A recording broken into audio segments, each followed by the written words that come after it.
Hello players and playettes, today I'm going to talk about one thing and one thing only. Battlefield 1.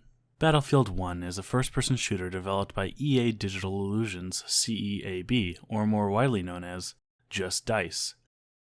DICE has been a subsidiary of publisher Electronic Arts since 2006. DICE is well known for the Battlefield series, Mirror's Edge series, and Star Wars Battlefront 2015. Battlefield 1 is the latest release of the Battlefield series and follows the same release plan as the previous three Battlefield games, with a base game released and several DLC packages added as the time goes on. The user can either pay for each individual DLC pack or purchase Battlefield Premium at one set price. The Battlefield series have always been focused on intense multiplayer first-person action in a large-scale sandbox setting. Battlefield 3 and 4 have focused on fabricated modern warfare in an alternate reality, where the United States and other countries are at war. Battlefield 1, however, takes the player back in time to a World War I setting. It must be some kind of battlefield time machine. Pitting the Allied and Central forces against one another. This video is not meant to explain the historical accuracy of the game, but just the game as a piece of consumable media. With that being said, it is best to slap the whole based on a true story cop-out on this game and call it a day. The game offers two ways to play, with a short campaign or extensive multiplayer experience. The campaign offers gameplay through the eyes of different soldiers in different parts of the world during this great conflict. While it is executed interestingly, it feels like the developers tried to squeeze too much air into a small balloon, which essentially results in a several hour-long tutorial on how to grasp the game's mechanics. The multiplayer experience offers much more variety and of course replayability. The base game offers 9 maps and 6 game types, including 2 new game modes to the series, which are War Pigeons and Operations. Along with those, the game offers a vast amount of weapons to unlock with the in-game currency, War Bonds. Bonds of freedom, that's what I'm selling, any bonds today. There is a ranking system in the game based on XP progression with the maximum level being 100, while weapons aren't locked behind XP. While the information on the game is great and all, what most people will wonder is, how does it play? On a PC using an i7 6700K CPU unit and an NVIDIA GTX 1070, the game runs and looks great with minimal hitches and overall satisfying performance. However, that is my experience and does not reflect everyone's experience. The system I am using is pretty beefy, and it will come as no surprise that the more powerful the computer, the more likely the user will have a smoother experience. This game is a resource hog. While running the game, my CPU usage ramped up to 60% and higher, and in some other cases for other users, it went up to 100%.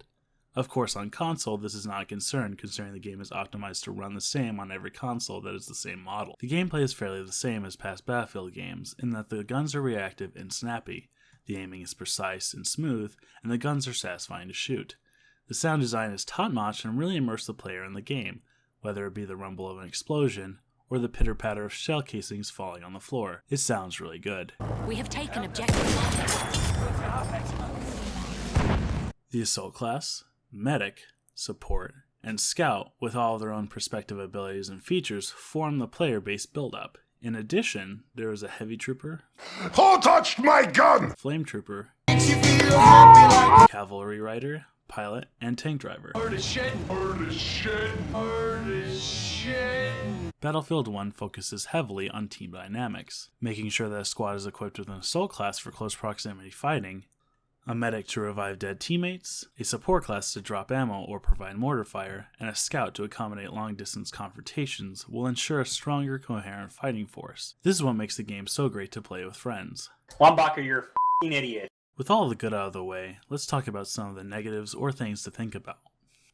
This being a game made by DICE, it has all of the trademarks to be a AAA title, and that's what it feels like, just as my roommate. And with the stigma encasing AAA titles these days, does it fall in the same category? Yes, it does. While it plays well, and I have few complaints on my end, this game follows the same money-hungry example set before it, with a season pass and full-fledged price tag causing the game to wind up being $110 in US currency, to be a complete package. The game does not offer all the powers in the game, including the French Alliance. That is not something that seems fair in my eyes, considering that certain content is locked out of the game unless you were to pay an additional fee. The game's UI leaves much to be desired, utilizing a layout inspired by the latest progressive graphic designs, with mid-range opacity tiles and a fumbling mess of character customization, which is locked to their website or in match, not in the main menu. It seems that many developers and designers have utilized a Steve Jobs approach with mid-range opacity tiles and rounded corners in order for the item to look smooth and clean, which I had no real gripe with, but when it affects the layout and maneuverability of the page, that's when it crosses the line. What the fuck is it with